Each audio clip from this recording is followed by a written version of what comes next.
Ever wonder what really happens inside an interrogation room when the door closes and the cameras are rolling?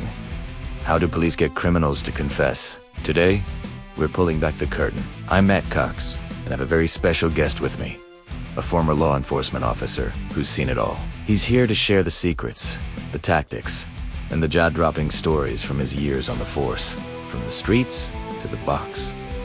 You're about to hear how it all goes down. So, what's the first thing you do when you get a suspect in that room? Well, Matt, every interrogation is a chess match. It starts the moment they walk in. You're reading their body language, their eyes, how they sit. Are they nervous, arrogant, scared? We had this one guy, a known drug dealer. We'll call him Smiley because he never stopped grinning. He seats down, kicks his feet up, and says, "You've got nothing on me." He thought he was untouchable. So, you don't go in hard, you build a rapport. You talk about anything but the crime, the weather, sports, his family. You find a common ground. For Smiley, it was classic cars. We talked for an hour about old muscle cars. He started to relax. See me as a guy, not just a cop. Then, you gently pivot. Speaking of Incans, that car you were driving last night, that kind of fast, wasn't it? And just like that, the door is open. You start laying out the evidence, piece by piece. Not all at once. You let them build the story themselves, correcting small details you already know. Before you knew it, Smiley wasn't smiling anymore. He was describing the drug deal, step by step. Just to prove he knew more about cars than I did. It's all psychology. That's fascinating. It's not like the movies where you just slam a folder on the table and yell. It's a slow burn. The audience is loving this. By the way, we've got comments coming in. T-Dog and Blood Money are taking notes. It seems like everyone wants to know the secret sauce. But what happens when they don't want to talk? When they lawyer up immediately, or just stay completely silent? That's when it gets tricky. Silence is a weapon for them and for us. If they lawyer up, the conversation is over. Period. You respect that. But if they're just silent, that's another part of the game. We had a robbery case. 2 suspects.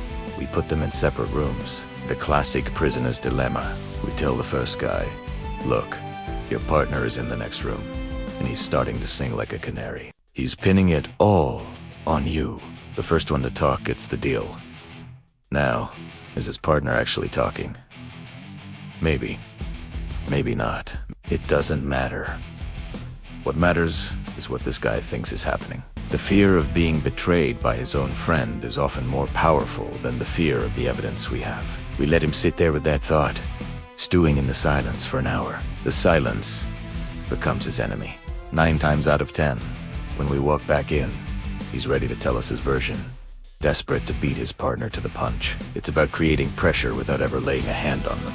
That brings up a really important point, and it's something I think a lot of people worry about. It sounds like you guys can, well, bend the truth. You can lie to suspects during an interrogation, right? That seems like a really blurry line. What's to stop that from leading to someone innocent confessing to something they didn't do? That's the million-dollar question, Matt. And it's the most dangerous part of this job. Yes, we are legally allowed to use deception. We can lie about evidence. We can lie about a co-conspirator talking. But there's a huge ethical line you have to walk. The goal is to get a guilty person to admit the truth, not to get an innocent person to tell a lie. The problem is, some officers push too hard. They get tunnel vision. They're so convinced they have the right person that they'll do anything to close the case. They might feed the suspect details about the crime scene that only the real killer would know. They'll say, "Maybe you blacked out. Maybe you were there, but you don't remember." They interrogate for 12, 15, 20 hours straight. Exhaustion, confusion, and fear can make an innocent person feel like confessing is the only way out. They start to believe they might have actually done it. It's a terrifying reality, and it happens. It's how wrongful convictions are born. We've seen it.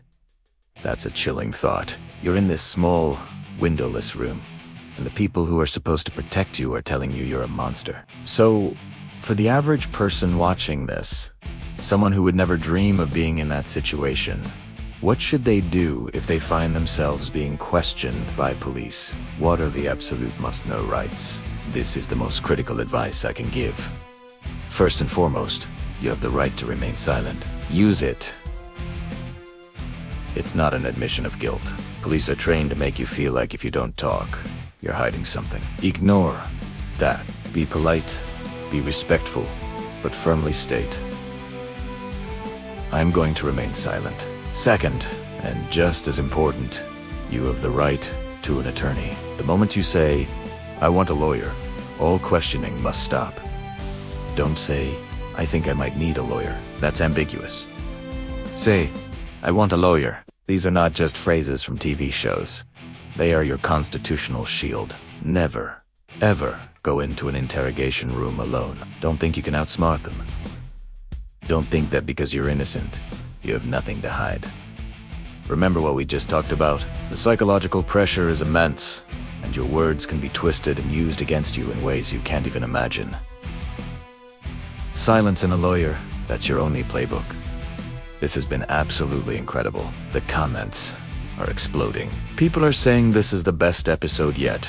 A perfect mix of insane stories and life-saving advice. This is better than any crime drama on Netflix. One person writes, I have to agree. The insight you've provided is something you just can't get anywhere else. It's been educational, entertaining, and honestly, a little scary, but in the most important way. We've barely scratched the surface here. I know you've got 100 more stories, just like these. So, I have to ask, and I think I speak for everyone watching when I say this. Will you please come back? We need a part 2, Matt. I'd be happy to. We haven't even gotten into undercover work or dealing with confidential informants. There's a lot more to tell. You heard it here, folks. He's coming back. Thank you so much for joining us and for sharing your experience. And thank you all for watching, for your amazing comments, and for being part of this community. Make sure you're subscribed so you don't miss part 2. It's going to be a wild one. We'll see you next time.